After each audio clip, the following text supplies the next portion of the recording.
Masya Allah. Masya Allah, tabarakallah. Ang ganda naman ng lugar dito. Masya Allah, ang dami ng restaurant. Masya Allah. Nandito yung 8 ounce coffee. Masya Allah. Uy!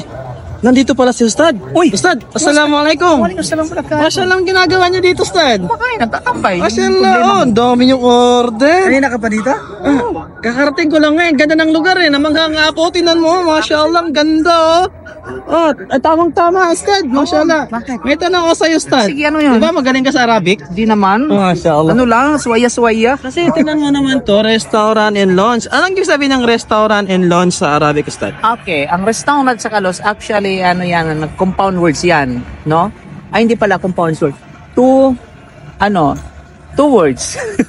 Restaurant and lounge. Ang ibig sabihin ng restaurant sa Arabic ay map'am. Pag ginawa siyang plural, mapa'im. Ang lounge naman, sala. Okay, sala. Kaya, map'am wa sala. Yan po yon sa Arabic. Masya Allah, tabarakallah. Map'am wa sala. Paano naman, Ustad, yung mga nagkatrabaho dyan sa restaurant tulad ng waitress, waiter? Okay, ang waiter, ito ay nadil. Okay, sa Arabic, nadil. Kapag babae, nadila. Masya Allah. Okay, Paano naman, Ustad, yung manager? Manager, mudir. Mudir. Mudir. Sabihin, The restaurant manager. okay, mudirul map'am. Masya Allah. Yan. Paano naman, Ustad, yung customer? Mga customer. Paano yung customer, Ustad? Okay, ang customer, pwedeng sabihin mushtari, which is sabihin ay bumibili. Pwedeng sabihin na amil. Masya Okay, amil. Ibig sabihin ay customer. Okay, client or customer, amil ang tawag dyan. Masya Or zabun. Pwede siyang normally... Oh, naririnig ko ang sabun Yan, niya. zabun. Hindi Madalas. sabun ha? Zabun. Zabun. Oh, zabun. Oh, Usually sure. ginagamit yan sa mga classical Arabic, zabun.